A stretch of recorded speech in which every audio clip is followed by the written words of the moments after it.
out to the end of our microwave so that the carpenters can install it tomorrow. But yeah, I said, he was like, do you think I should put here? Blah, blah, blah. I said, if you weren't busy, but you need a drum tomorrow, I would say yes. But he said, it isn't that you don't know this stuff. I mean, you live with me, so. Okay.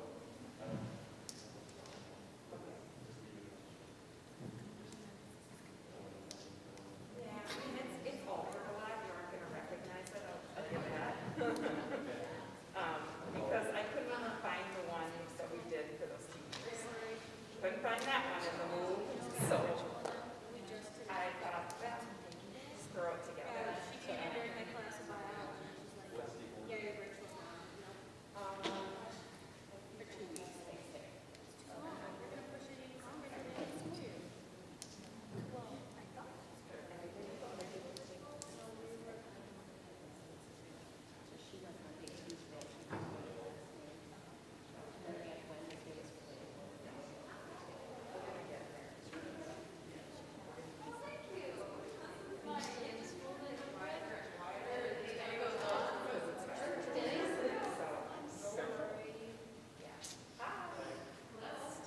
So,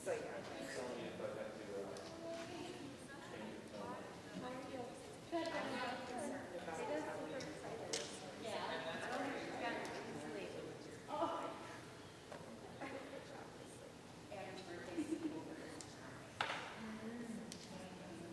They don't listen. You're a good pastor's wife. Well, you know my sister-in-law Jennifer. She'd be right here, so she'd probably be up there if she could be. Yeah.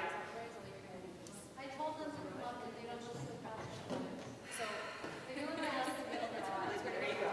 Who's the pastor boy? Yeah. You stand still, I think, more than I do, so I have issues like not moving around. Gosh, that meeting is tonight. So I get home, I get her situated, Jacob situated, Logan situated, I'm like, Izzy, let's go. And I'll be ready to what you say.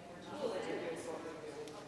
I was trying to find a picture from Wisconsin Dells. I can't find that either. Which one? The one about when we took it, did the state presentation. Take that. Or Yeah. big point.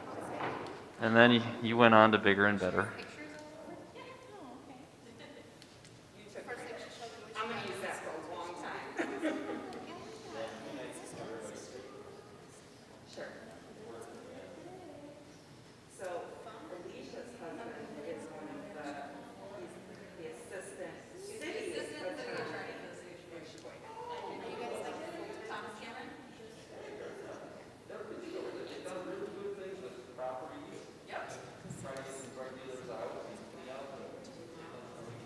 Yeah.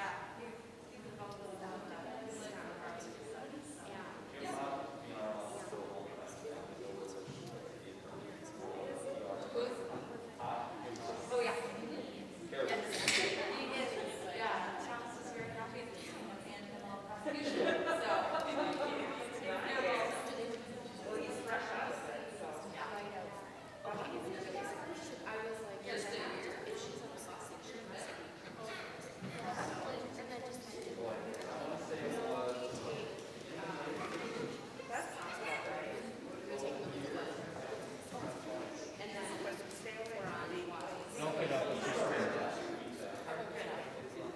that's not what you were supposed to tell them. Use your pastor voice and tell them that's no. He's got to sit down. Not your family. You can't get out of it.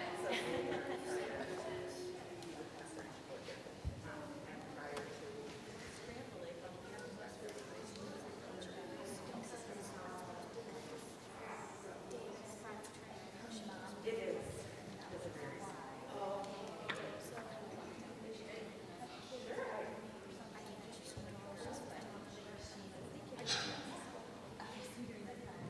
Good evening.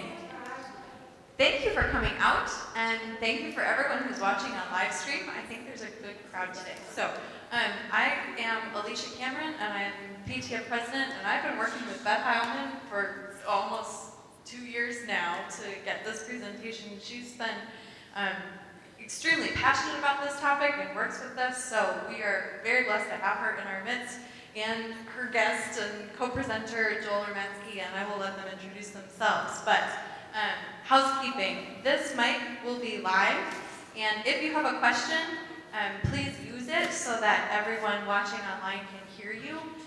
That'll encourage a good discussion too. So it may pick up conversations, so be careful what you say. Thank you.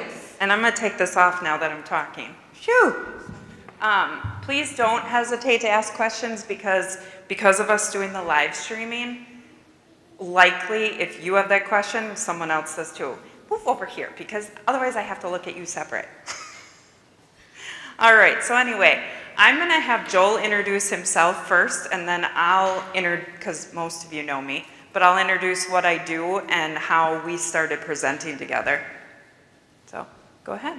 Back in the day. Here we go. We're good. I miss her. We used to work together so much, and now a little bit less. So, my name is Joel. I'm the district attorney in Sheboygan. Hopefully none of you know what I do, because that would be a good thing. So my job is to work with law enforcement. So you watch shows like Law and Order, and they're really exciting. You got officers, and they go and arrest people, and then they go into court, and they need a lawyer to go into court with. That's me and the people in our office. So we work very closely with law enforcement in their investigations and assisting in their investigations. And ultimately, when we believe a person's committed a crime, we issue a criminal complaint. We bring them into court. We're the ones making suggestions of what the outcome for those people should be. Our job is to hold people accountable while also making people safe. So we're trying to get the best outcome for a defendant so that they don't re-offend, and we're trying to get the best outcome for a victim in all of society as well. A lot of that work, I have seen just an absolute increase in the number of children who are being victimized. If you look online and you look at some sexual-based things, it's horrific to me, and the effect of those crimes on kids. So thankfully I got to meet Beth, and then Beth and I took the show on the road, and we've been all over the place trying to raise some education and do some prevention work, because the best prosecution I can have is the one we never have to have because the person doesn't commit a crime. So, for those of you that don't know, I'm Beth Heilman. Got 3 kids in the school here, so it was always my passion that I wanted to bring this here to the kids. This started back in 2015 when I started at Safe Harbor. That's how I got to know Joel, because we would get sent over to the district attorney's office to sit in with victims and that type of thing. My role there was running the prevention education program, so I went out to the community and did presentations. I realized very quickly that those kids that I was going to see needed more than just my soft touch on it. I needed somebody to bring the real life stuff. So Joel and I think I brought him to just about every single presentation I did, and we got to at least one school in every district in our county, which was huge over the course of 3 years, I think it took us. So we brought our presentations on sexual assault, sexting, trafficking to all those schools, and it was really a big deal. Then I left and am now working with Child Protection in Sheboygan, so we don't get to do that anymore. So we take the opportunity when we can, and we've done this twice, I think, now since I left. And we even got as far as, we're very lucky to be able to go and present at a state conference in Wisconsin Dells the year before I left. And that was a pretty big deal for us. So we've been all over the place, but the big thing is ask questions. Really, really ask questions. Nothing is dumb, okay? So that kind of is why we're together, why we're bringing this topic to you guys, because the fact of the matter is it's happening here. It was happening here in 2015. It's happening now even more.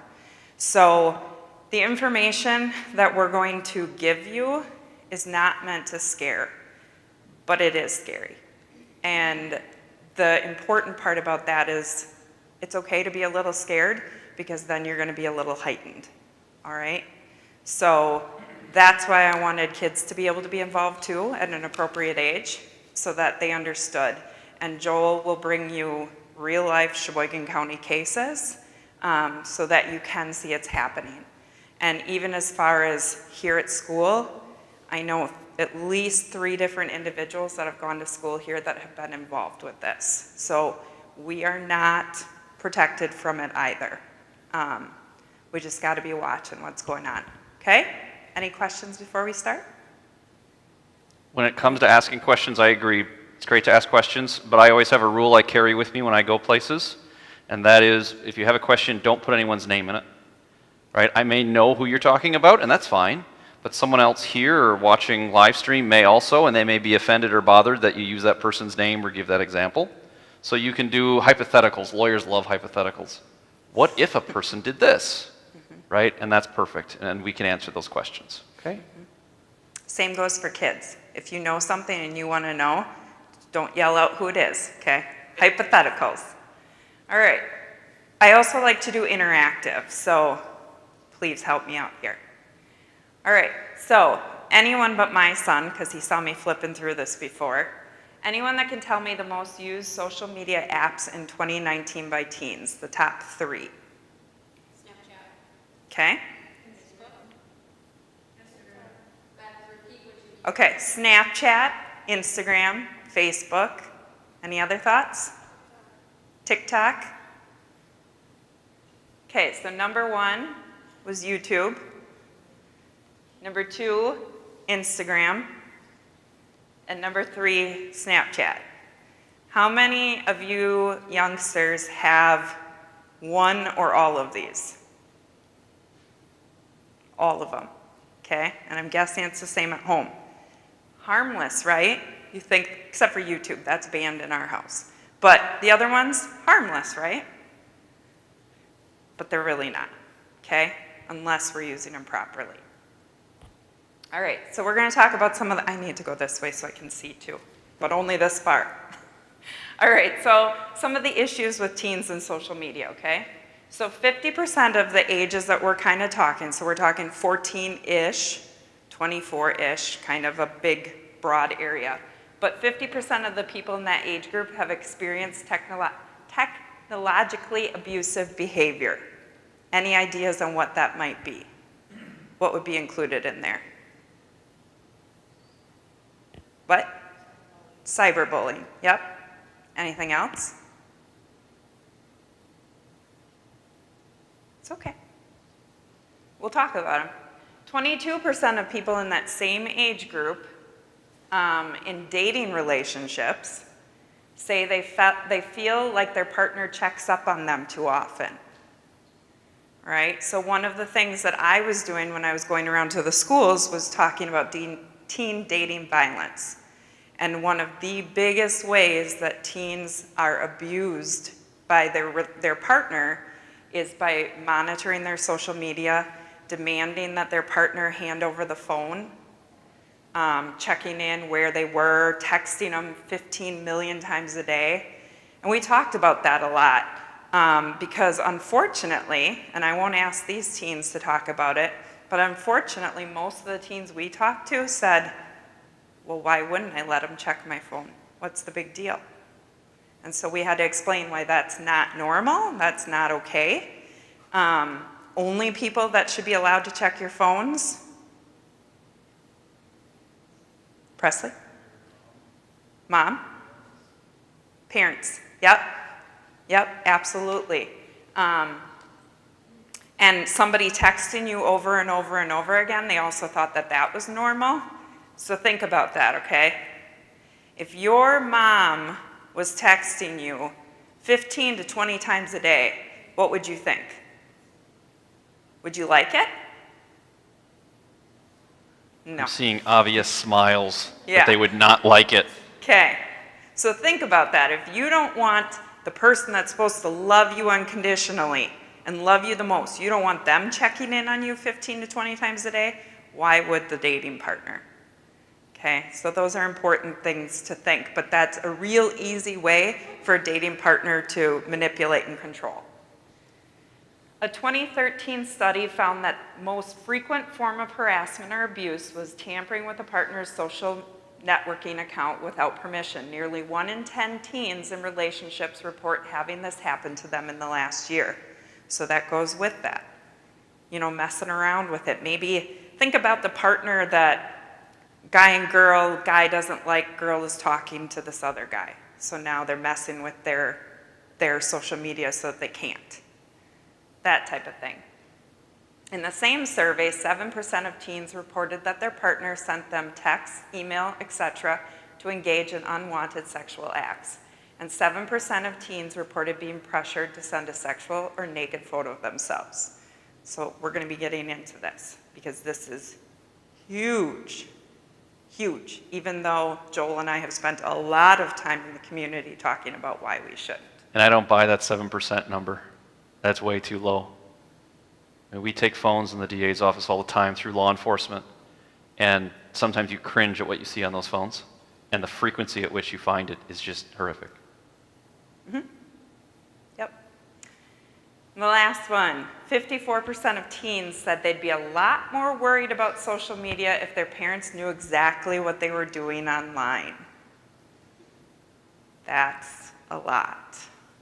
And the other percentage might be because their parents are checking their phones, are checking their Facebook accounts, their Instagram accounts, whatever it may be.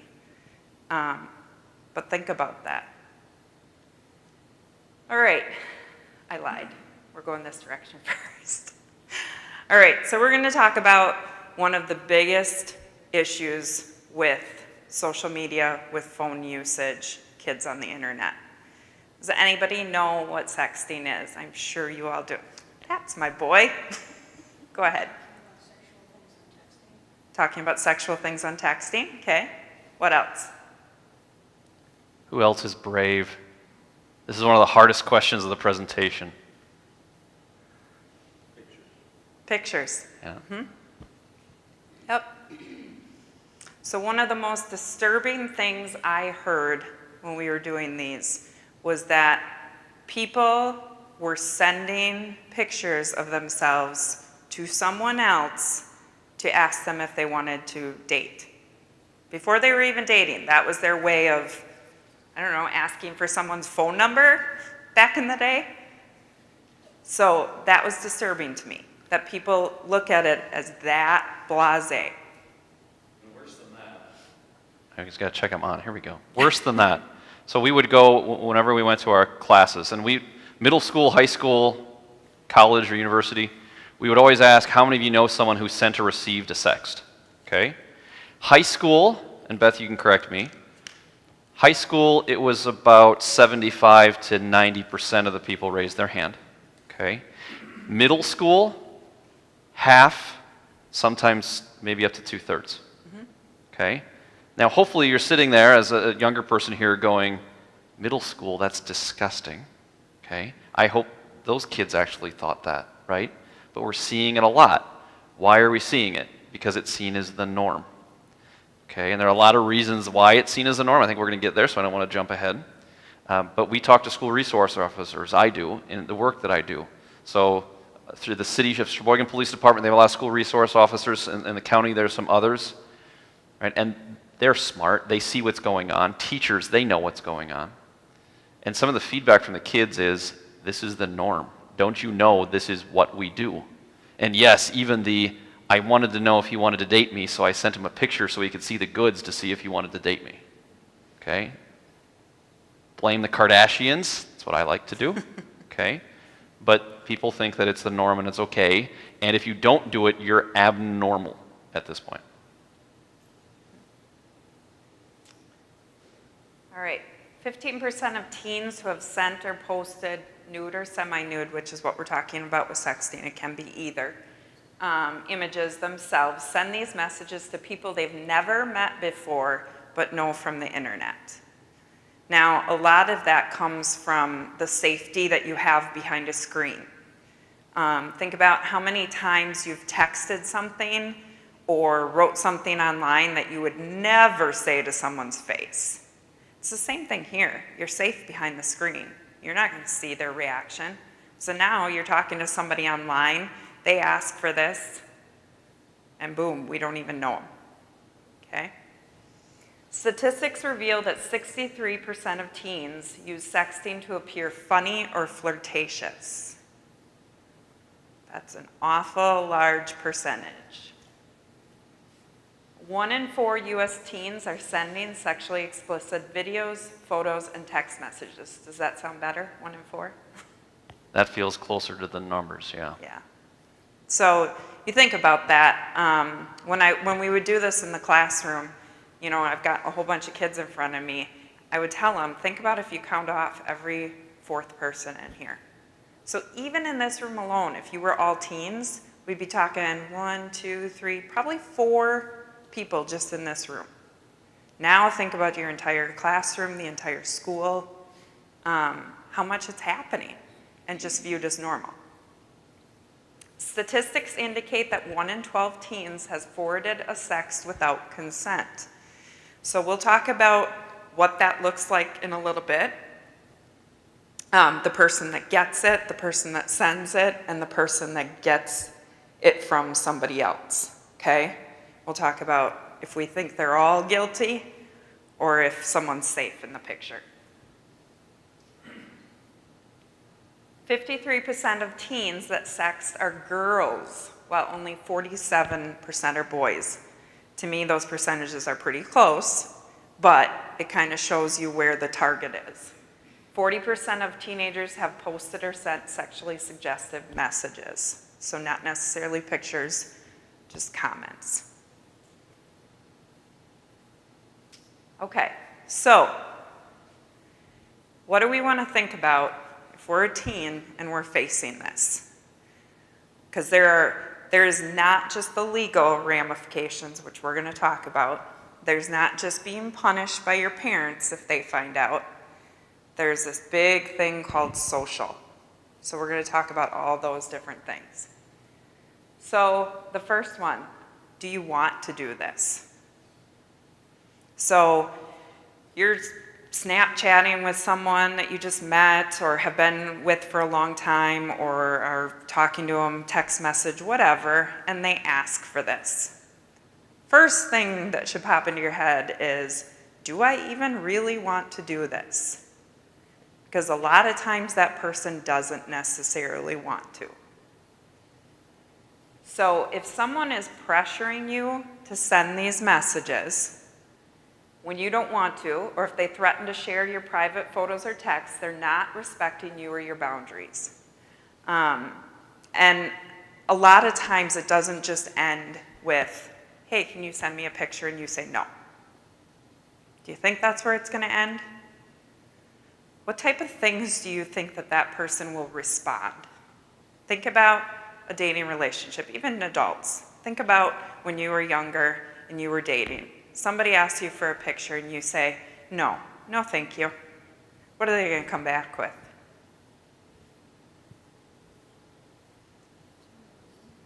This is where Beth gets to just call on I'm people going at to leave random. you now. Yeah, go ahead. There you go. No one's going to see it.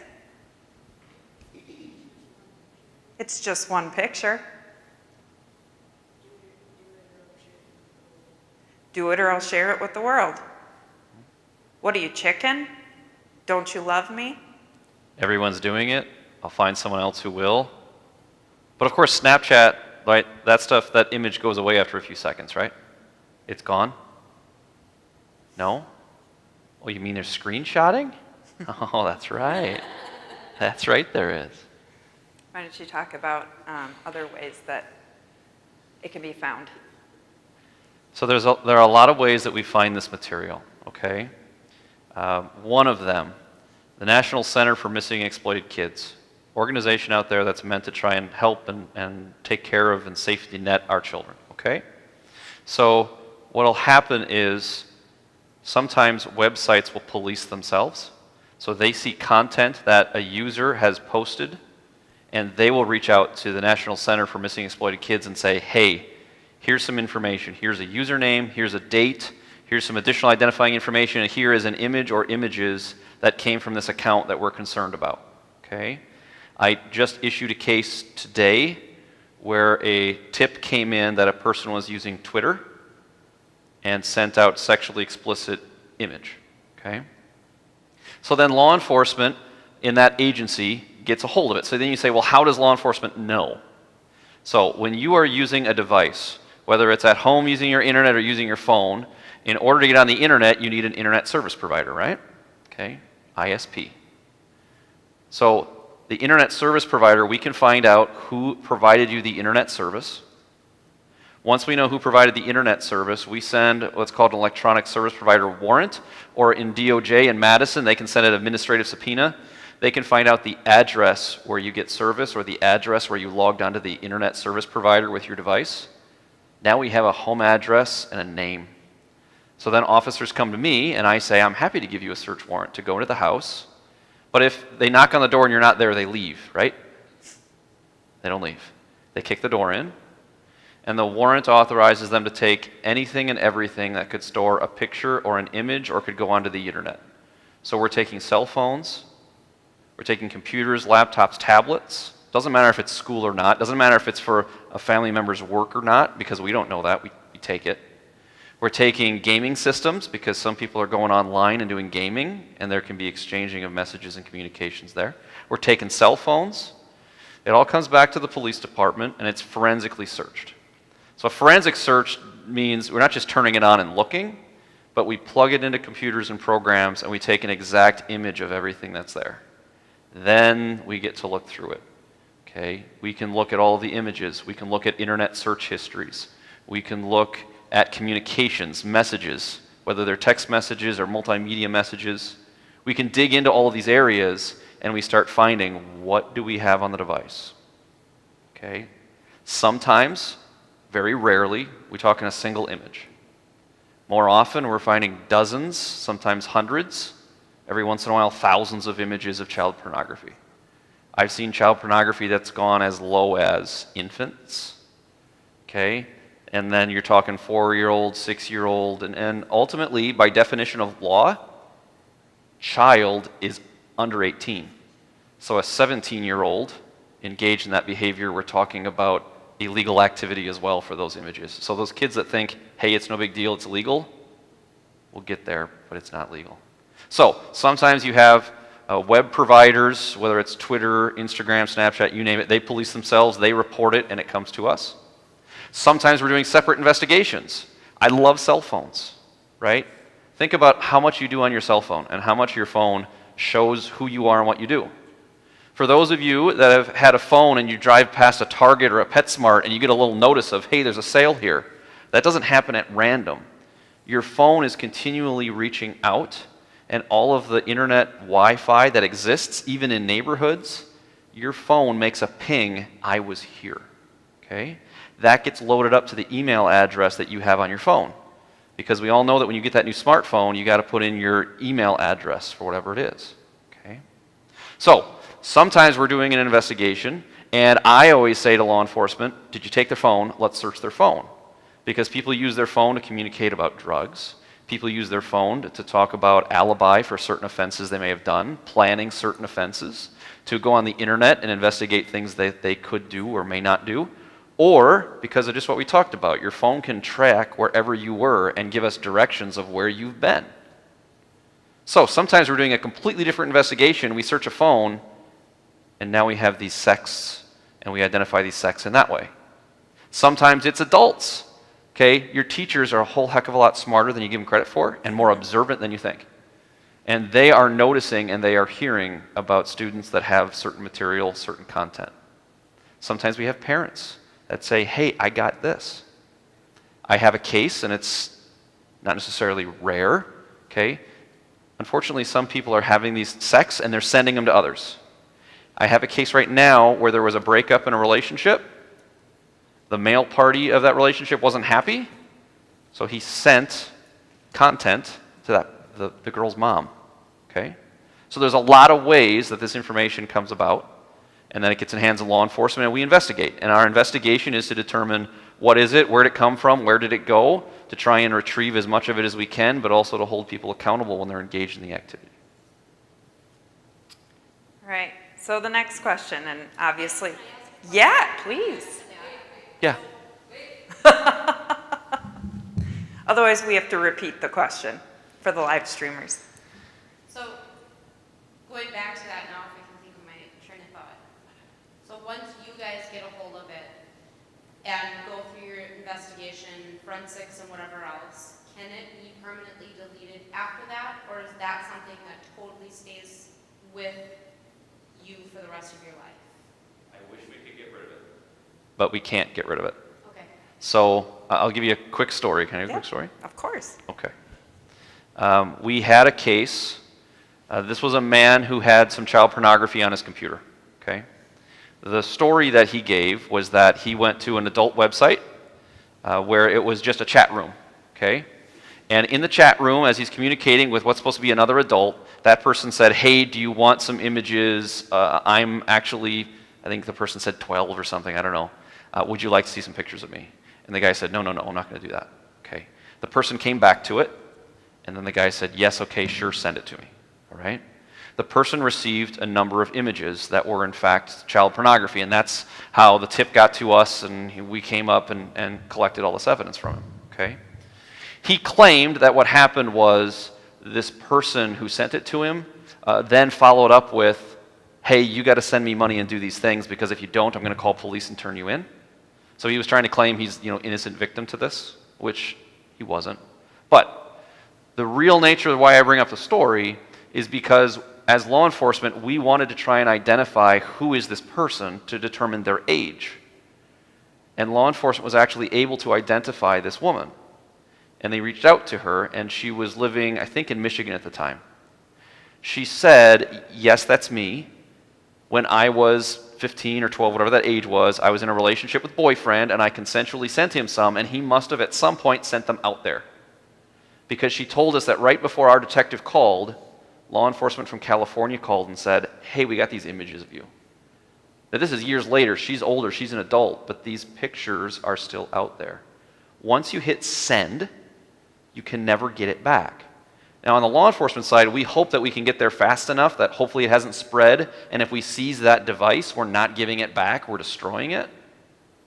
But if that person has sent it to others, there's no way to get it back, and exponentially it can grow. So sometimes people are haunted by these images forever. I had a case from a middle school in the county.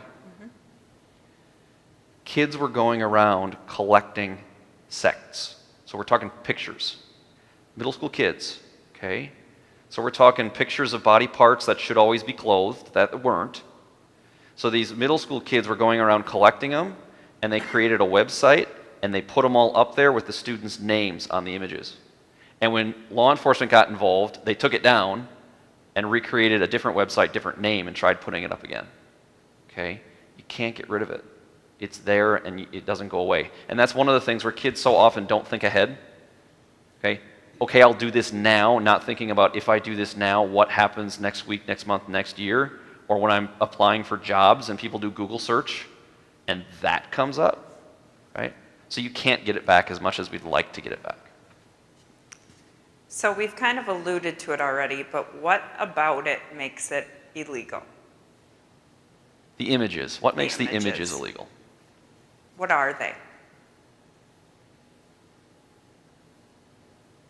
You're being really friendly tonight. You're kind of calling out at random at all. This is like my people. It's the softer side. So this is child pornography.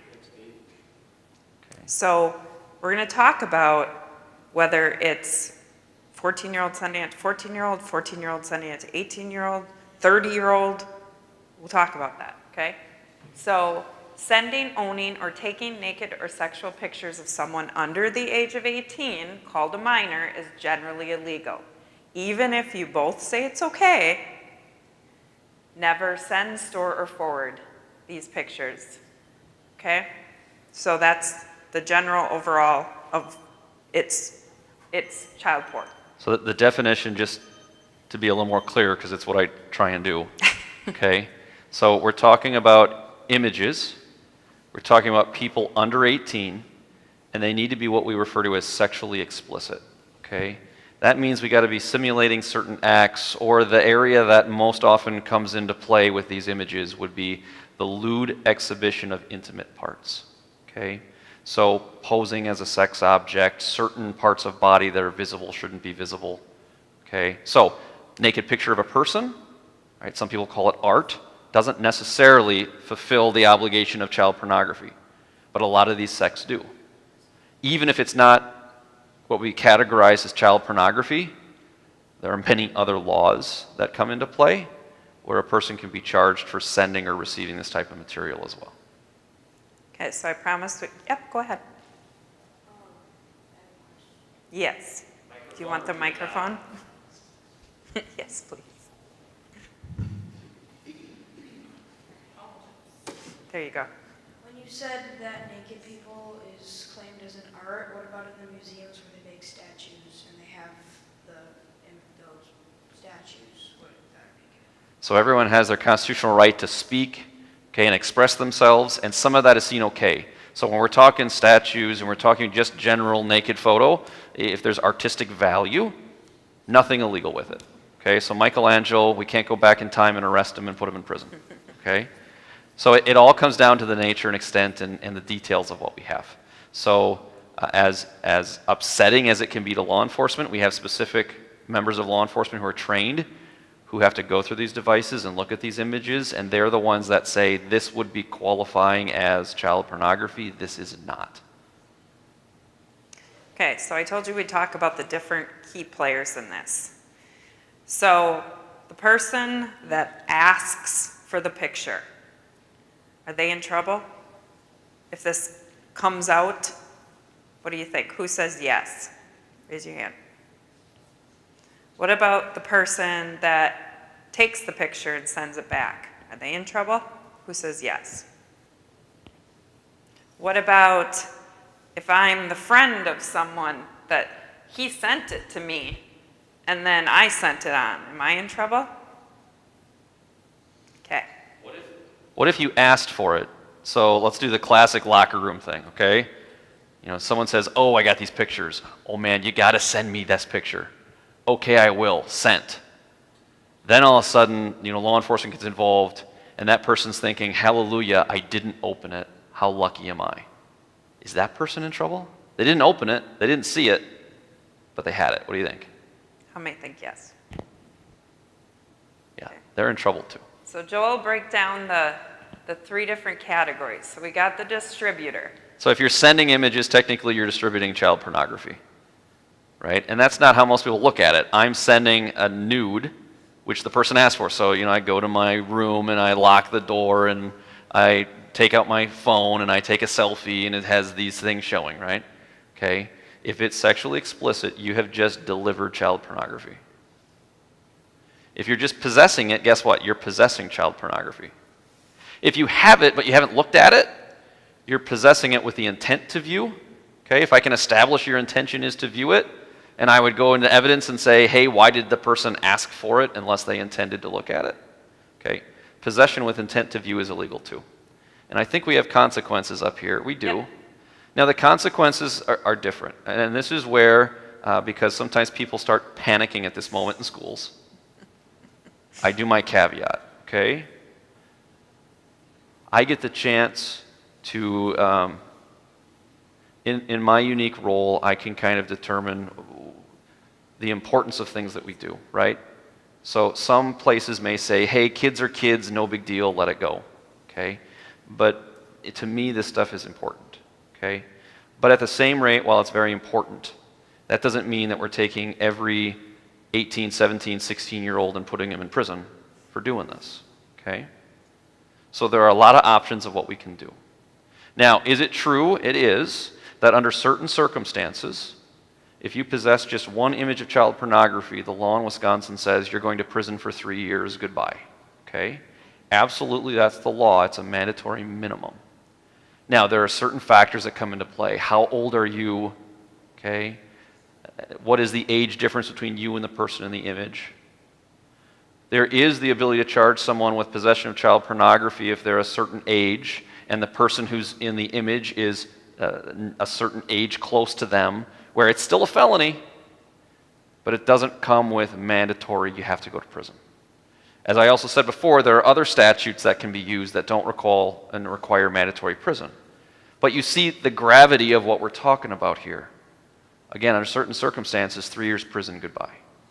The other thing that comes with these type of offenses is the possibility of having to register as a sex offender, which is not a good thing, right?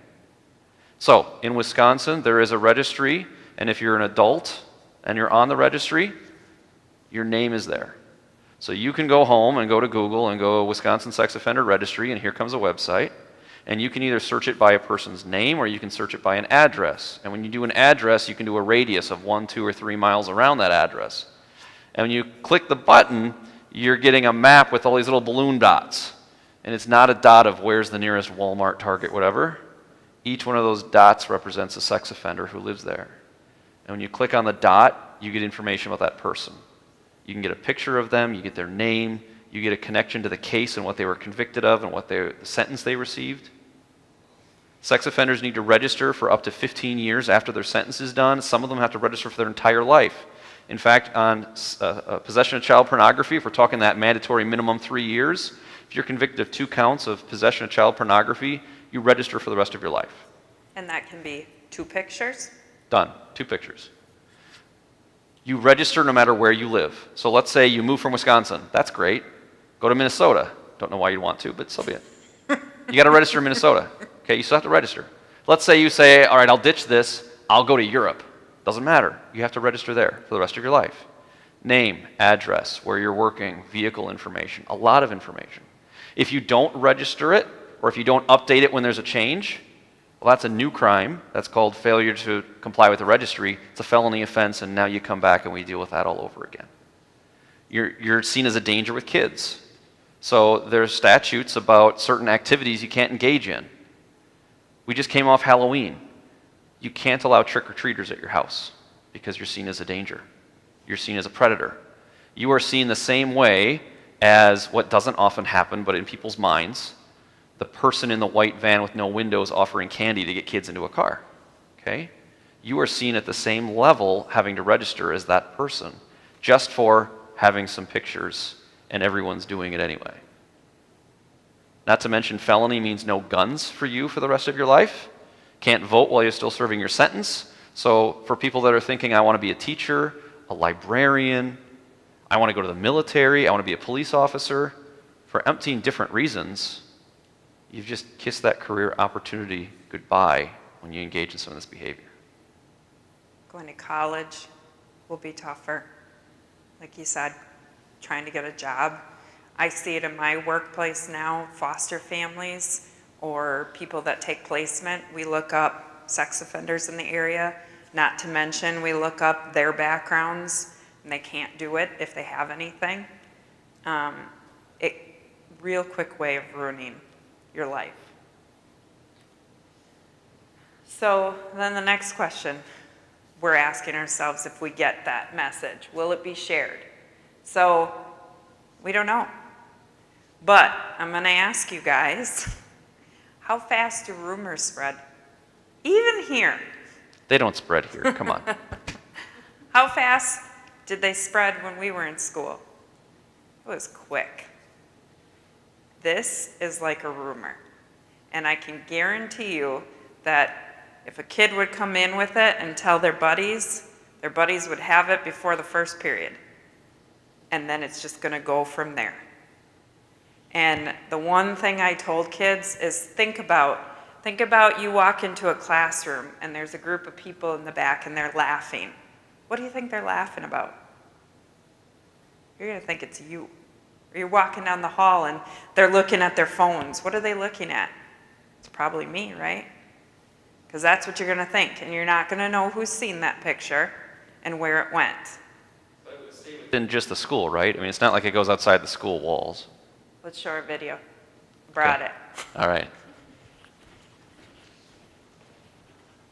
My friend Sarah. Oh no, hang on.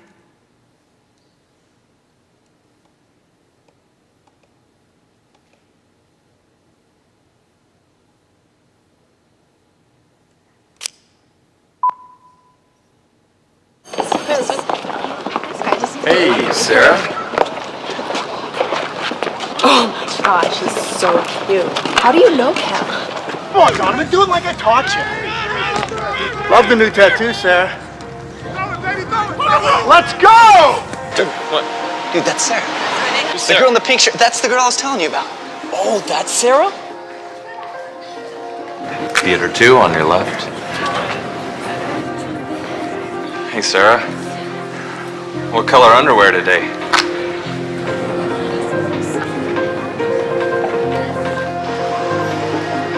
Hey, Sarah.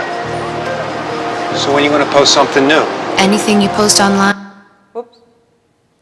I don't think I stopped that, but that's all right. So, oh my gosh, I'm falling apart.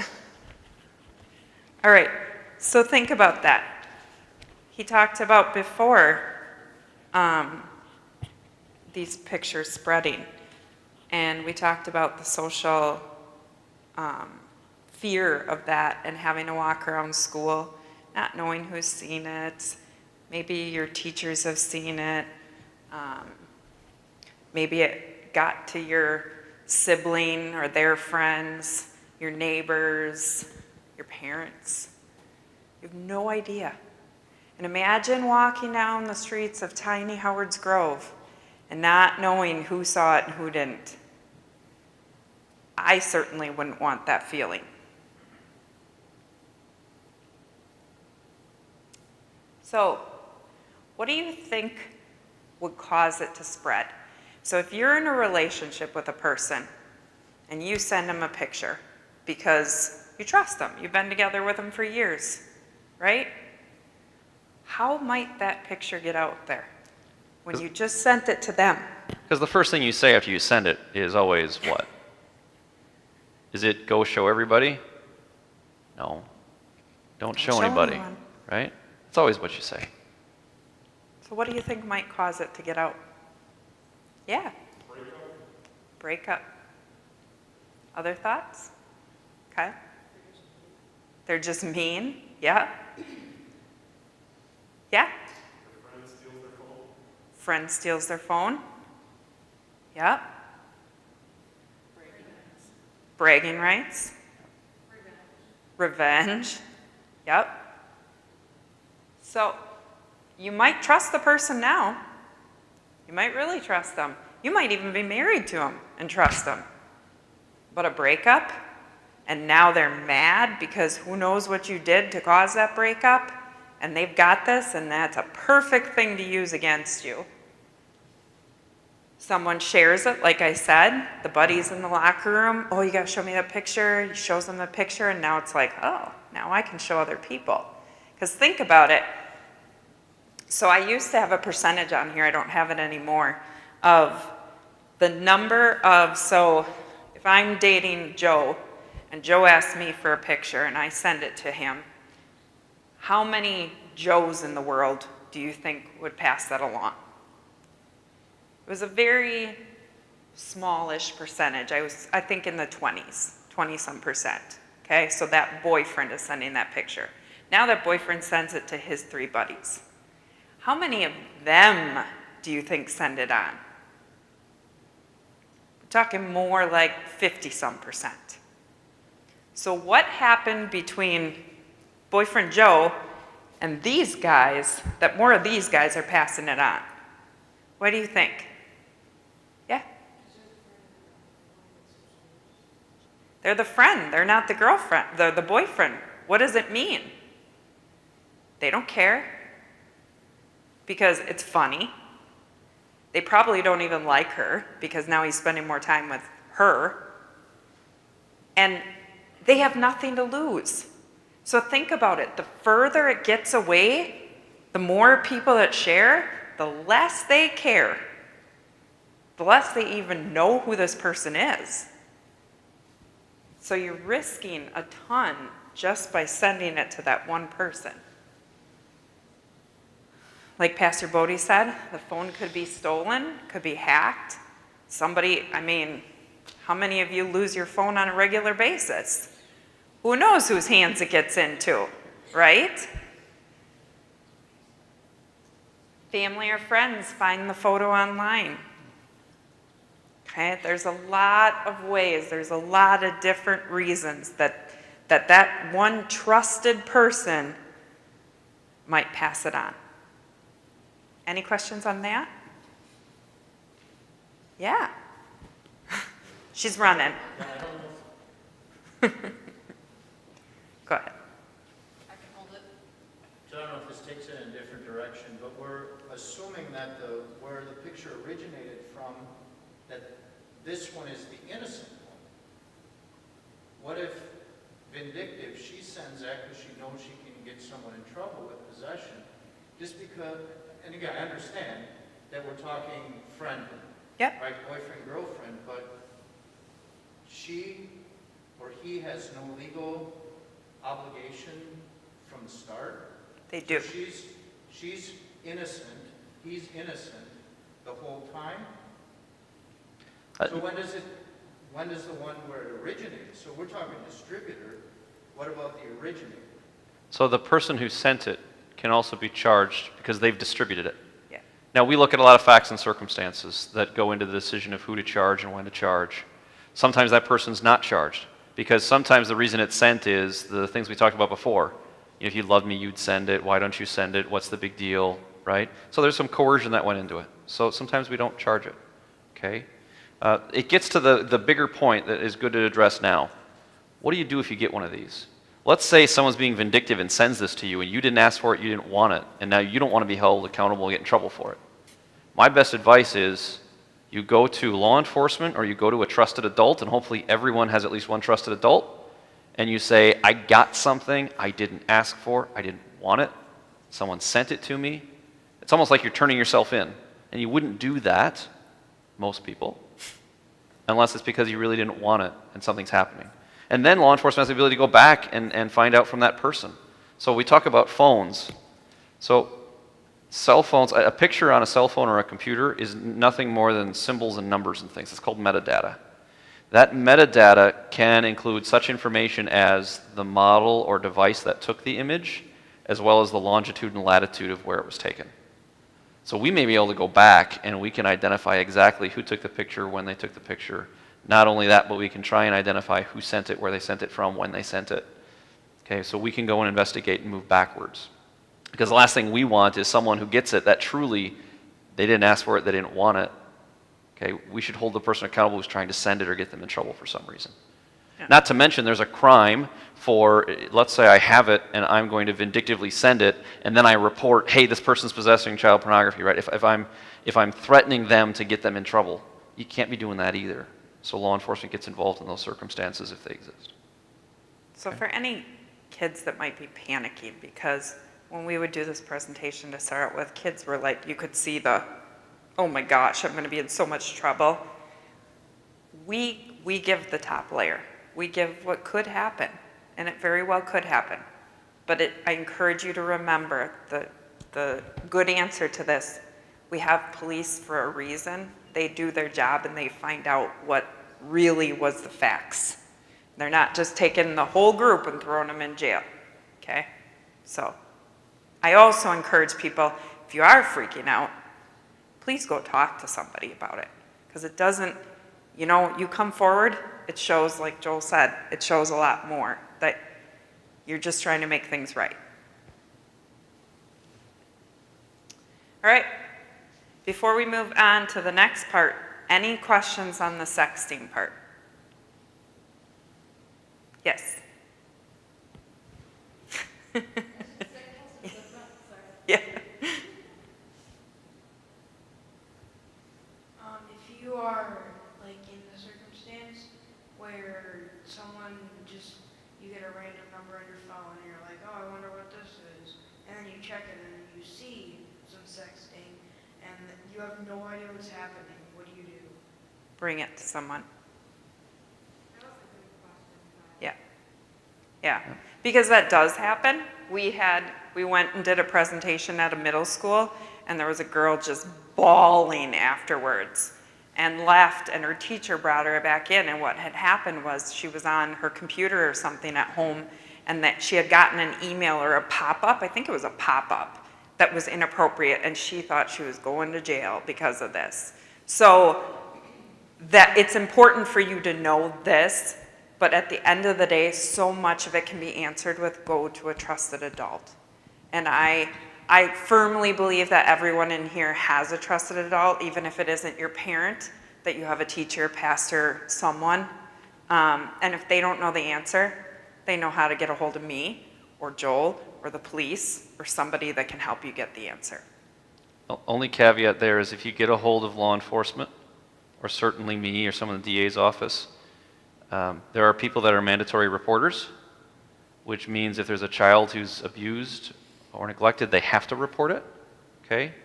And there are some people, like law enforcement and myself, that we feel the obligation also to take some action. So if it's something where I don't want this to go anywhere, but I need some advice of what in the world to do, you may want to consider who you talk to. So that trusted adult, Safe Harbor is a great place. Even though Beth isn't there, they're still a good place. So you can reach out to them, and they have a 24-hour crisis line. And I always tell people, call it 2 a.m. because it gives them some good things to do, right? And they'll have a conversation with you and walk you through. And they're not mandatory reporting. But there are a lot of places and resources you can go to say, what should I do here? Because I don't want to get in trouble. I didn't ask for it. I didn't want it. And law enforcement does a really good investigation. You know, law enforcement's under a lot of microscopes lately for all the reasons of the media. And I don't work with law enforcement from everywhere, but I'll tell you, our officers are so well trained. They care, they get it, they look into the details, and they want to prove the truth. They're not out there for one side or the other. It's the truth, what happened. And then that's where our office comes in to get the end result. That's truth, not just, you know, we don't track numbers and things like that. And we haven't even touched on mandatory reporting, but if you are worried about that, like we talked about early, talk hypothetically. I maybe know someone. It's a great way of going around that. So my question is, so let's say a child does go to a trusted adult. Mhm. The trusted adult doesn't go anywhere with that. So then the child thinks, okay, it's still happening, I need to tell somebody else. Mhm. With, you know, and then originally the child had said, well, I told this adult and that adult doesn't do anything. Can that adult be held accountable for not? Or is that just, maybe they didn't take it seriously? You know, I mean, I think some parents think, not my kids. Right. You know, I mean, let's be So honest. you would have law enforcement knocking at your door to talk to you, okay? And that's to follow up on the thoroughness of the investigation, right? What did the person say and where are things? The only way from my perspective where that adult would get in trouble, and there could be more, would be something like encouraging it, suggesting that they send it on to other people, okay? Or if that adult recognizes the person in the photo and that child is being, you know, sexually abused in the video or the photo, and the parent is in a position to, they're a caregiver for that child, okay? And they're in a position to try and stop an offense from happening and they don't do anything, okay, that would be a situation we're looking at. So very far and few and hard to believe. The real reason we say go talk to an adult is because, you know, we talked about it, we do search warrants. We may find an image on a phone and trace it back, and these are felonies. They could be charged 6 years after it occurs, okay? So we come knocking on a door 5 years later going, hey, you had this image. Now, I don't know how likely it's going to be, right, that we go back all that way, but if it happens, we talk to that person and they say, yeah, I had it, but I went and told my trusted adult blank. We go and say, yeah, they came and they told me. That's an indication to me that the person didn't have an intention to view it, have it, right? So we're not looking, and even if we could prove by the elements legally, okay, there's a fundamental fairness and right of justice. This person didn't ask for it, they didn't want it, they did the appropriate thing. Do we really have to do something for charging that person, right? So, could a parent or an adult who's in that position that gets disclosed to, is there potential legal ramifications? Sure, but it would be really extreme and unusual circumstance. Okay? Officer might have a talk with you though. Yeah. About trusting. And to piggyback on that, I don't know how many of you guys, you kids were here when I was were in a young enough age when I was doing Good Touch, Bad Touch a couple years back. But one of the things that I pushed in that presentation was if something's happening, whether it be this or something else, you keep looking for a trusted adult until you find one that listens. Because the first one you talk to might not listen, but the next one might. And you just make sure you find somebody that'll listen. And if all else fails, go to a teacher, because they are mandated reporters. So they don't get to decide whether or not they believe it. They just have to report it. Okay? So that's my best piece of advice for kids. All right, we ready to move on to the next area? This is kind of the smaller area of it because I think a lot of you understand cyberbullying, and I think what scares me the most about this right now is at a time where all of our mental health and our stress is already kind of maxed out, and we're seeing a lot of issues with teens taking their own lives or mental health concerns. This just adds to it. So, nearly half of young people have received intimidating, threatening, or nasty messages online. Again, I talked about how easy it is to hide behind your computer or your phone and say anything you want. I always compare it to like, I'm Superman on my phone because I can say whatever I want.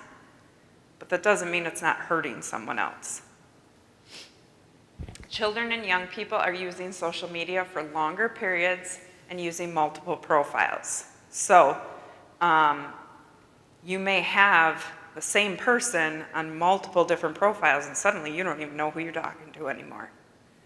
Okay, it's real easy to hide. So underage, under 13, use of social media is commonplace. So it's becoming, you know, I won't even use myself because I don't think there was much social media then, but in the last couple generations, it was older kids or older adults. Now it's getting younger and younger and younger that they're on social media on these different platforms. So you got to remember when they're that age, their brains also aren't as developed as older kids and they aren't going to be making the wisest decisions. There's a connection between intensive social media use and mental ill health. So, think about that. What's happening there? Of children currently experiencing a mental health problem, over 2/3 say they experienced cyberbullying in the last year. So, for kids that might have been like borderline anxiety, depression, that is going to set them over the edge. Because for you and I, it might not seem that bad. When Brooke comes home and she tells me that somebody called her, told her she wasn't good at this or whatever, for her it's earth-shattering. For me, I'm like, okay, sure. It's the same thing, okay? My kid might come to me and say, I was called this and this name online. And for me, it may not seem like a lot, but for them, that's huge. And that could mean a lot. Not to mention there's people that are not the age they say they are and all that. Go ahead, Kyle. Okay, well, if you think of it, Mrs. Cameron's coming, so she's ready. All right, so teens practicing questionable judgment. So this is kind of what I was talking about, like that brain development. A child's brain is not fully developed until they're 25 years old. It's not 18 when they're adults. It's not 21 when they can make the choice to go to the bars. 25 years old. So think about that. We've watched our kids grow up and the changes in their brain and in their development. So the part of the brain that's responsible for that good judgment, not fully developed when they're teenagers. This is also why I say you gotta check your kids' phones. You gotta check their computers. You gotta check their devices. And that checking is in more detail. So there was a case in Waukesha, I don't know, maybe 8 to 10 years ago, where someone was extorting people because of images, and we can talk about that in a little bit. But the way that the person had it was the app on the phone looked like the calculator app. Oh yeah. So parent doesn't check that because, well, I need to. But if they had clicked that button, you see a lot more. And some people that are very good with technology, programming, you know, they know how to put images in certain areas. I had a child pornography case where the person had it buried in an application likely related to that person's work. So you can't just take for granted, well, this is just a normal app, this is the calendar, whatever. Things may be buried inside, so you got to do a pretty thorough look. And kids will say, I hate it and it's unfair and I get it. And my response is, when you're an adult, you're going to do the exact same thing, so you're going to understand it. So just be patient. And one to live by, parents, do not let your kids say, well, I paid for it. My kid just bought himself an iPad. Whose iPad is it? Whose iPad is it? Because it's under my roof. So as long as it's under my roof, and this is the law if I'm not mistaken, if it's under my roof, I'm responsible for what's on it. Therefore, that's great that you paid for it. Take good care of it because it's your money, but I get to know what's on it. If you set a password, you better tell me what your password is, because you have to. And it isn't to say, oh my gosh, this is who you're talking to, this is what you're looking at. It's to make sure none of this is happening, to get ahead of it. Oversharing in inappropriate and risky ways. So we will talk about how this plays into another huge problem in Sheboygan County and the state of Wisconsin in a minute, but kids think that there's no harm in putting their age out there, or what school they go to, or what city they live in. And that needs to be a good reminder to our kids that the littlest things that you think aren't going to help someone identify you are. What about those pictures where your address and your house is right there in the backdrop? Yeah, yeah. Maybe the family name photo.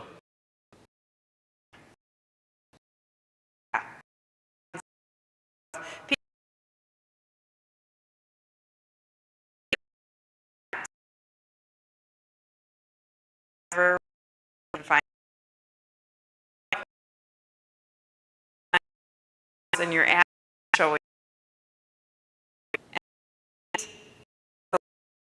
We have to worry about that.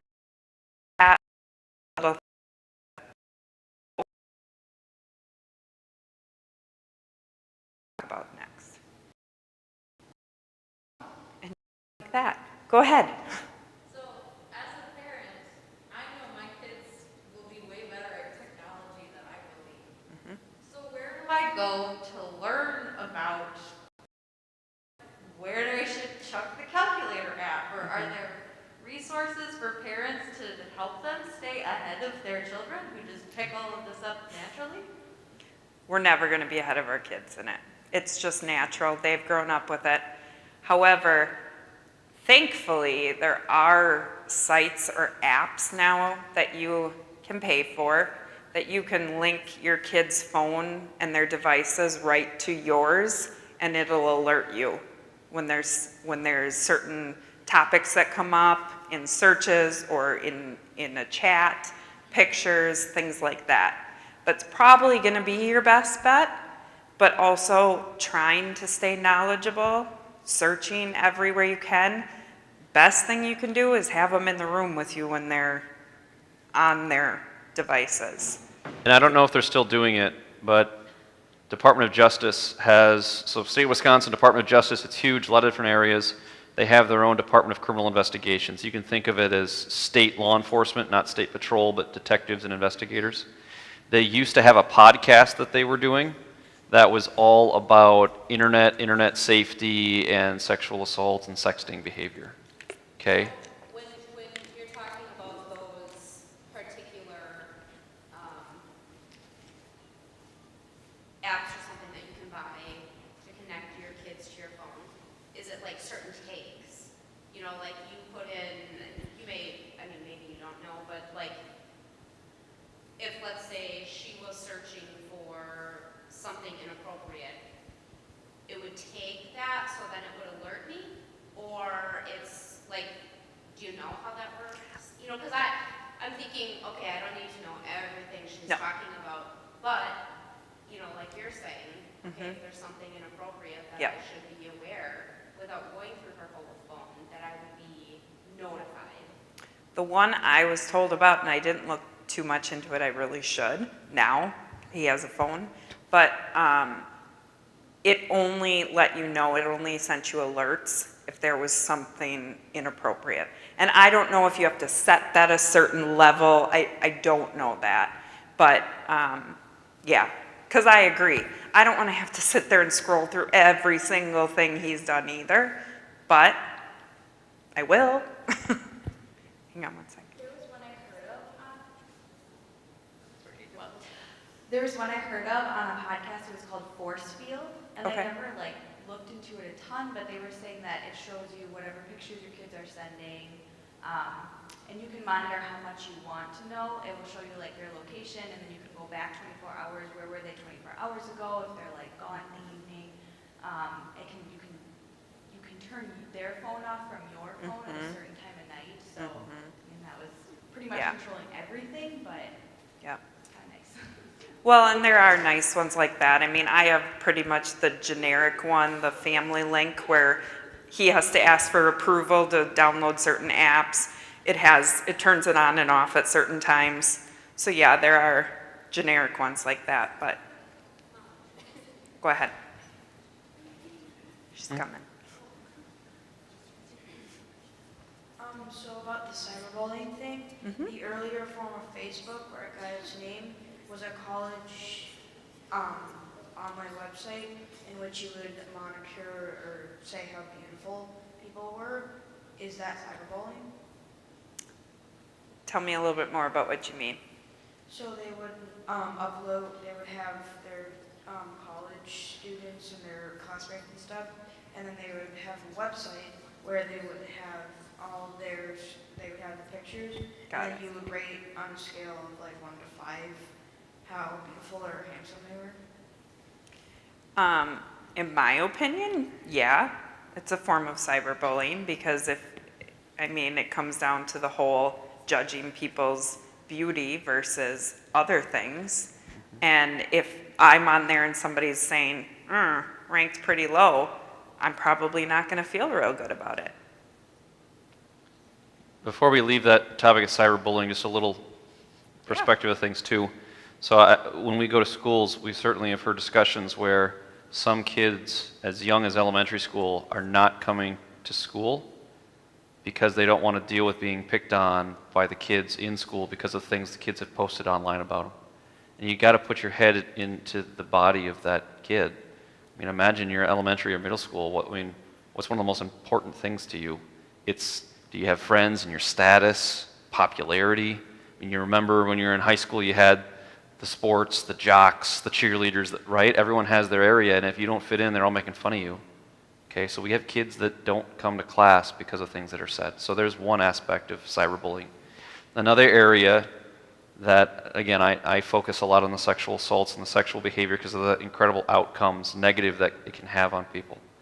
So I talked about Department of Justice, criminal investigations. They have a team that goes out and they go to certain counties and they pose online. Some of them pose as if they're adults to engage in prostitution acts. Some of them come and they pose that they're 15-year-old boys or girls. And they go to those websites that you may expect. Kik used to be really popular, that was one. A lot of times the way it works is you start on one of the popular sites and then they suggest you go to a different one so you can communicate. I've always welcomed them with open arms in Sheboygan County. Since 2017 at least they've come, and now they're coming at a little even more frequency. And the sad thing is every county they go to, they always have some arrest. And we've had multiple instances in our county where the person goes and posts, again, they're pretending to be 15, okay? And they engage in a conversation, what are you doing? I'm bored. And it's led to adults from within our county and outside of our county traveling to a predetermined meeting location set up by law enforcement where they're anticipating or expecting that they're coming to engage in sex acts with a 15-year-old boy or girl. So these innocent conversations kids can have of I'm bored, what's going on, can get really bad. The other thing is what we refer to as sextortion, okay? So I want to talk a little bit about those. So you can imagine that when someone has a compromising photo. Let's say it's not even child pornography, but it's a compromising photo, something that you don't want other people to see because of the things we talked about. You go to class and they're laughing. You're fearful whoever else may have it, okay? Sometimes those people use that in the world's worst way possible. So they'll say, if you don't send me more of this, I am going to take what I have and send it to other people to embarrass you. And it doesn't have to be just this unannounced. It doesn't have to be that it was forced or coerced from you. Some of the cases that come to my mind first are cases where we had boyfriend, girlfriend, and by the way, this can be adults too, who are involved in a relationship. Through that relationship, they send some of these images, okay? One story, two stories? Go I for it. usually do two. Yeah, you're good. Okay. We'll start with a little bit milder and we'll go a little more extreme. But again, the real cases I prosecuted, okay? So one of them is this adult woman in her 20s is having a relationship with a man in Michigan. I don't know why my cases are Michigan, but they're Michigan, okay? So she's involved in this relationship with him. He's an adult too. And through the course of the relationship, he says, send me some pictures. And she says, okay. Nothing illegal with it because of their age, so it happens. Through this relationship, he says, I want to move to Sheboygan to live with you. Can you send me some money? Sure, I'll send you some money. And then something always came up. I think one of it was, oh, I got sick, I'm in the hospital. Can you send me money to pay my medical bills? Then it was, I started driving and my vehicle broke down. Can you send me some money so I can fix my car? So he's just continually getting money from her. So she decides this isn't right anymore, relationship done. To which he responds, no, it's not done. You are going to keep sending me money, and if you don't, those pictures you sent to me, I'm sending them out. And they were in a relationship. So he knew who would be family and friends of her. So she kept sending money to this guy to the extent that she was in college and had to drop out because she couldn't afford tuition. She'd rather pay this guy off to keep him quiet than go to school. She finally had the courage to come forward, which was fantastic that she did. We were able to get a search warrant together. Law enforcement went to this guy's house in Michigan and found out that he had about a dozen or more other girls that he was doing something similar, or at least had images or videos of them to. Okay? You're saying that seems bad. How can there be something worse? Well, there is. And I'll be careful with my language in the next one, okay? So, we had a case, I prosecuted, where this individual was sending out random messages on Facebook to people, okay? Facebook is aging out a little bit, but certainly it used to be the case that you could get messages from people that you didn't know. So the person put out a name, put out a profile, and would send messages, and the messages were, I'll send you $50 if you send me a topless photo of you. You don't even have to put your face in it, just send me this photo, I'll send you the money. So this one girl who's also in her 20s in Sheboygan decides, I'm not going to do this, and then thought about it. And of course you can rationalize this all you want, right? The profile picture of the person seemed to be another female, she was female, person could see more in a locker room than sending it, so what's the big deal? I could really use the money. Okay, fine, sent it. Do you think she got $50? No. She got a message back that in essence said, send me another one. She said no. Then the person said, no, you will, because if you don't, I will take the image you sent me and I'll put it online. She didn't believe him.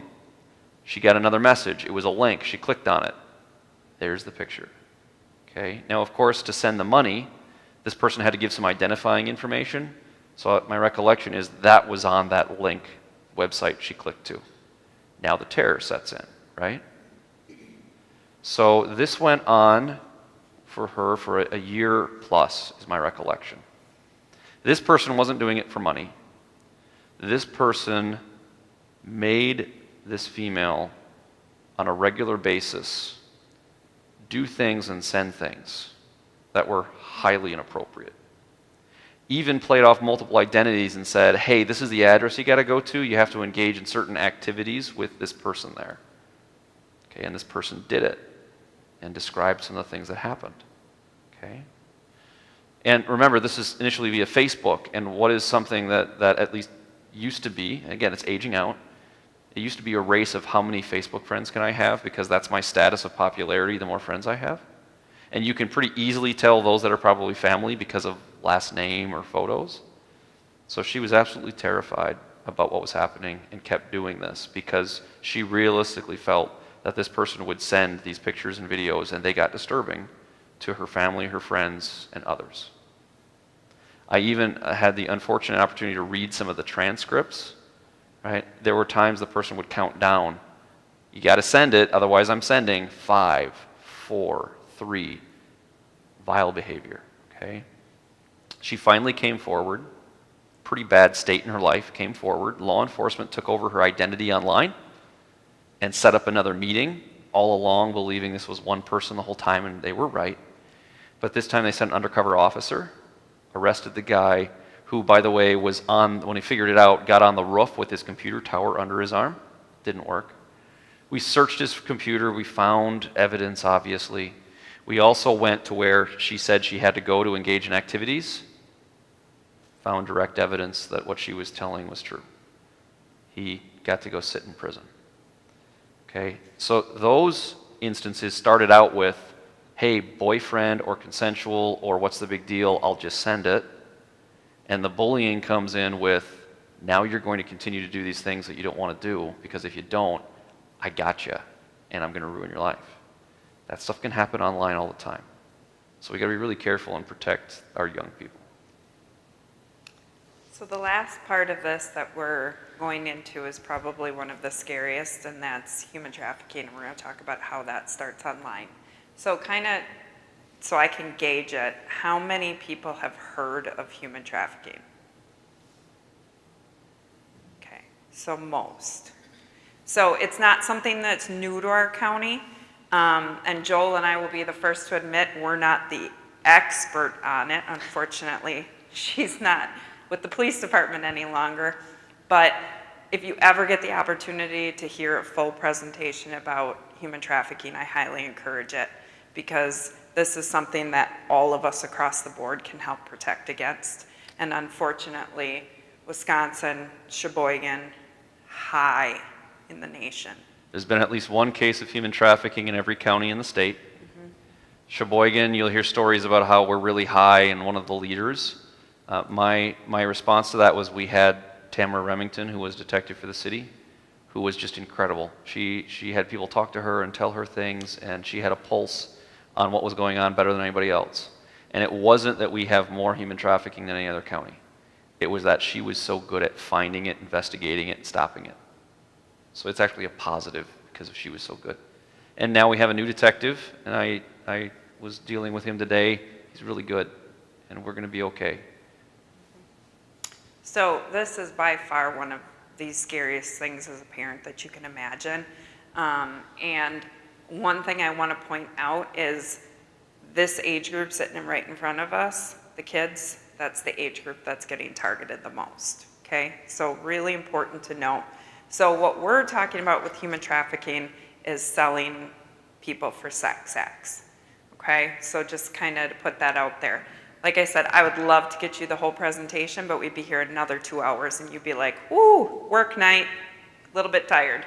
But I'm gonna talk to you about how this can happen through the internet.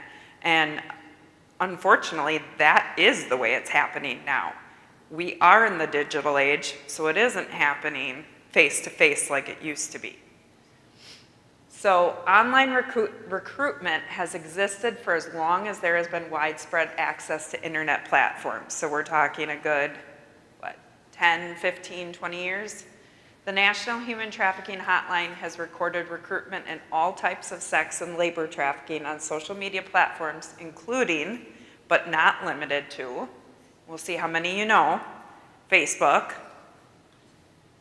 Oh my gosh, I can't read it. Instagram. Yeah. It was a little dark. Snapchat. Kik, which, like we said, kind of was a passing fad. Thank goodness. MeetMe.com. WhatsApp. And dating sites or apps such as Tinder, Grindr, and Plenty of Fish. So I'm sure you've heard a lot of these. Why? Parents, if you're seeing these, eyebrows go up if your kids are on these, big time, okay? Why do you think people are using social media sites to target people? Yeah, Kyle. It's way easier. It's way easier. You have access to so many more people without even leaving your house. So a couple of the things I like to point out to people, I guess just one thing, Facebook, which he says I'm aging myself apparently, but if you're on it, friend requests. How many times, and adults, you probably can chime in more, how many times have you got a friend request from someone that was a friend or family member and you're like, I thought I was friends with them already? Yeah? Guess what those people are doing? That's how they can get through to you. Because now, as a youth doesn't think, oh, I think I'm friends with this person already. They go, click, and now that person has access to everything. No matter how protected my account is, if I'm friends with you, you have access to all that, okay? So it's easy. What do you think they're finding out on these sites? So it's easy, we've got a lot of people to choose from. What do you think they find out? Where you live, name and ID, your friends, birthday, what you look like. They also find out when I'm having a bad day, or I'm mad at my mom and dad, or my mom and dad are always working and I'm stuck here by myself. I have to make my own dinner. That's what they find out. These traffickers are looking for vulnerabilities. And if you think about it, everyone has a vulnerability at one time. Tamara, when she does her presentation, she's so good. She's handled so many cases. She'll tell you that vulnerabilities can be everywhere. So there was one girl that she talks of who her family had everything. Any amount of money, any device, any Apple product she wanted. But the family never got together to eat together. She wanted that. So what did the trafficker offer her? We're going to be a family. We'll have meals together. We'll be together. Sometimes, people that live in lower economic circumstance. There was a young girl, and they lived on the track, so where prostitutes would walk and be and offer themselves in the city. Not in Sheboygan, okay, but in another city. And that young girl would always look down and see the sparkly dresses that those girls wore and said, I want to wear a sparkly dress one day. Okay. The cases that I've had in Sheboygan County, a lot of times they're runaways who get caught into this. Think about a runaway. They don't want to go back home. They need somewhere to go. Sometimes these juveniles have run away so many times, the parents are not out there looking for them, but just thinking, they'll be back. They get caught up in this activity very easily. We have had people trafficked or attempted to be trafficked, caught in by a trafficker in a City of Sheboygan Public Library. Pretty confident we've had it at least in one of our high school parking lots. Sometimes it's looking for that person who's not walking with the group but a few steps back and has their head down. That's an opportunity for a trafficker. Because these traffickers are not just selling a drug where once I sell the drug, I don't have the product. By selling a person, you have an unlimited product that you can sell. Can I go further, or am I going too far for you? Well, that's fine. So another aspect of trafficking, we've seen it in Sheboygan, and it's a scary aspect, okay? But it makes sense when you think about it. The trafficker will have at least one of, and I'll say girls, right? Usually the man's the trafficker, women are the women who are being trafficked, but it can be different gender roles. But the common is the man is in running the operation, okay? He would have one female who's the trusted person. She will go out and do the recruiting. So in our case, she would reach out to one of her friends, and of course she knows those kids that are not getting along with parents and those kids that want to run away. And it's, in one instance, it was, hey, get dressed, we're going to go to a party. They pick the girl up and they proceed to the Twin Cities. When they get to the Twin Cities, they get into a hotel room, and the way that this individual ran his operation was he'd get 2 hotel rooms. Tell me if I go too far. 2 hotel rooms. One of them was for the girls to get dressed and makeup, and one of the girls was the makeup artist. The other room was for when a guy came and said, I've got money. He'd come into the room, the girls would line up, he'd pick one out, they'd go to the other room. One of the men that would come with this trafficker, who was also the tattoo artist, because a lot of times there's branding, so all the girls had a tattoo that listed him in some way or his group. He'd stand outside the door, the act would occur, the money happens, the guy gets the money. This girl that was told to get ready for a party, and all of a sudden they're in the Twin Cities, she's then told, hey, in order for us to have money and do what we have to do, you got to do this. And yeah, the first time isn't a lot of fun and it's hard, but it gets easier from there. Oh my gosh. It's not grabbing the van and off we go. It can be your friend tells you we're going to a party and suddenly you find yourself in this situation. And It's scary. The girls that Joel was just talking about, those are all girls that were under 18. This isn't adults. This is all kids. And now we have a large drug-addicted population. So the traffickers will say, hey, if you come and engage in this activity, I will give you cocaine, heroin, meth, whatever it is. So they will addict the girls to the drug and say, if you want more, you have to go do this. And once they complete the act and they get money for it, here's your drug. There was a female who was kept so highly drugged that she went to a tanning salon and tried to say something and you couldn't even formulate words because so high on the drug. And the drugs are so addictive that if you're not taking the drug, you get sick, which means you feel like you're dying, so you'll do anything in that moment. And now they're trafficking because they need to. So, like Joel said, they're looking for vulnerable people. And like he also added, we've all been there. We've all had a moment where we were vulnerable for whatever reason. Fight with somebody, broke up with somebody, lost a job, losing your house, don't have any money, whatever it may be. So in 2018, a study found that 55% of domestic minor sex trafficking survivors who became victims in 2015 or later reported meeting their traffickers for the first time using text, a website, or mobile app. So that's what I'm saying. This has been their way for some time now because it's easier. They don't even have to leave their house. Traffickers not only have immediate access to their victims, but they also have immediate access to a wealth of information, like you said, about those victims, such as what they look like, their interests, whether they're happy or not, where they are, who they spend time with, among other things.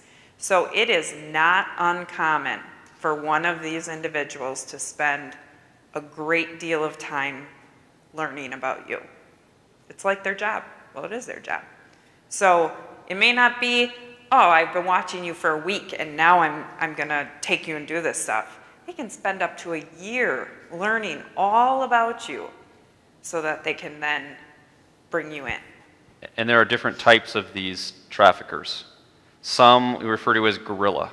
So they are threatening and or using violence. So one of the cases we had, he was a gang member. They were terrified of him because of his stories of guns, etc. So it can be that I will beat you up or I will threaten you and you feel that you have to. Some are Romeo pimps, okay? This person is so wonderful, this person's so great, I'm doing it to help them. One case that I had, a man from from Manitowoc came and obtained his girlfriend, then took her down to Milwaukee to a hotel and said, you got to do this. We're going to be together forever, but you got to do this so we can make money so we can do it. And she loved him so much that it was, okay, I'll do this. Even in the case that I had with the gang individuals, right? You think that it's fear. A lot of those girls, when the investigation first began, they would lie about their name. They wouldn't tell the truth. One of them said that the trafficker, she loved him. He made her beautiful. She had been ugly, she'd been fat, she'd been all these things. He made her beautiful. He made her what she is. And the last thing she wanted to do was tell on him. It takes time to break that psychological control. And once it's broken, the people come forward and go, oh my goodness, this was happening to me. And then they tell the truth. But it can take a long time. So I know we're getting close to our time, and I want to respect that. So I'm going to kind of go through the next ones because I want to make sure we get to a little bit of the tips and stuff. So basically, don't trust anyone who tries to do these things, because that's what they're doing. If you've ever heard the term grooming, it means they're trying to buy your love. They're making sure that you know that they're the only one for you. Your parents don't care about you. Your teachers don't care about you. None of those people really care about you. I care about you. I'm making sure that you have everything you need. So if they're sending gifts, that's a big problem, okay? If they're because they're going to turn you against your family and friends, anybody that might protect you, make you feel guilty or ashamed, talking about adult things, obviously, and asking for stuff. Okay, those are all red flags that this person probably isn't a good thing. If it seems too good to be true, kids, it probably is. It very much is. A stranger, you're all wonderful kids, but there are not many strangers that are just going to say, I just want to shower you with gifts now, just because. Okay? So in schools, some of the signs that teachers can see, because there's signs everywhere, hospital staff, schools, principals, you name it. You know, you'll see someone who the parents drop the kids off for school, but then after the kids in school, they leave for the last part of the day or a few hours of the day. Okay? They may always have fingernails done. They may have all this new technology. They may have tattoo. They're referring to someone as daddy, and it's not their father.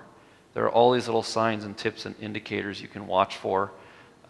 Also, there can be traffic at a house. Sometimes they set up in a house.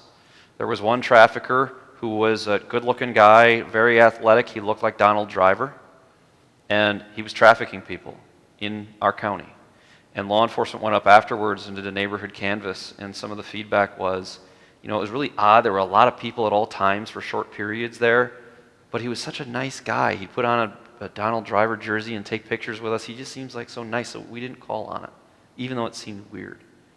There's nothing wrong with calling a tip line or police and saying something seems odd at this address or with this person. Follow your gut. So I'll buzz past these. These are just some examples from recent years. But I just wanted to show this. So the Child Welfare Unit, we have Child Protective Services and we have Youth Justices on the same floor. So I work pretty closely with the social workers that work with our troublesome youth. And so I asked them about sex crimes referrals that they received from the police department this year for sex crimes, and they weren't able to like break it up on what the actual crimes were, but they kind of just gave me the overall for sex crimes. And I asked for this maybe a month ago, so it's about 9 months worth, and they had 25. So that was 25 youth in Sheboygan area, Sheboygan County, that were referred for some kind of a sex crime. So tips for parents, don't give your student a tablet or a smartphone without having a conversation with them. Our kids are begging us really young, at least mine were, and I already gave in earlier than I wanted to, but making sure that they know do's and don'ts, and knowing this, knowing these real life things that aren't things that are happening in California or Detroit or big cities, they're happening in Sheboygan. And it doesn't mean it's going to happen to you, but you can protect yourself and make sure it doesn't. Talk with your student about what kind of content can be shared on social media. All right, so we've had that conversation in our house. Like, you don't even divulge it. Just, if they ask, skip right over it. You don't need to be talking about that kind of stuff. Okay, keep it very simple. Consider creating a family cell phone agreement. I actually at one point gave these out to parents. Have them sign a contract. If they don't follow it, phone's gone. Simple as that. Consistently monitor the online activity. And I know a lot of parents that are friends with their kids on Facebook so that they can see what they're doing. But don't forget, parents, this is that whole kids are smarter than us. They can still block you from seeing certain things. So you're still going to want to grab their phones and look at them every once in a while. And you're talking laptops, tablets, computers, don't let them erase the history. If they're erasing a history, automatic red flag. Yeah, absolutely.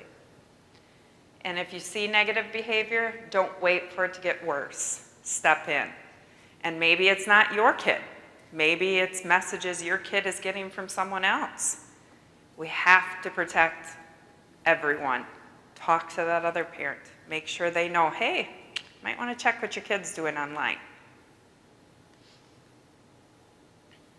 So I know we shove the human trafficking at you really quickly, and I know a lot of times that's what people are like, but like I said, if you ever get the opportunity, make sure you hear that presentation. But do you have questions kind of about anything we talked about? Questions, concerns, thoughts that you didn't get to ask? Otherwise, we greatly appreciate the opportunity. You can find me anytime you have a question if you think of something afterwards. I am happy to gather the information if I don't have it myself. Because like Alicia said at the beginning, this has been a passion of mine for years. So. Wonderful. Thank you both. Thank you both so much. That's a ton of information, a lot of things to take in, and they can be reached at any point. I'm sure they'd be happy to talk more in detail.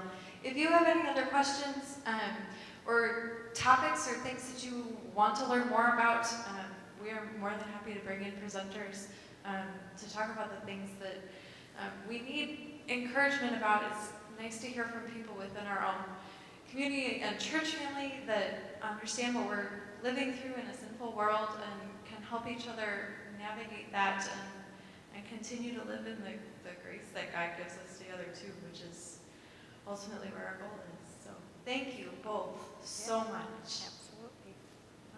Thank you.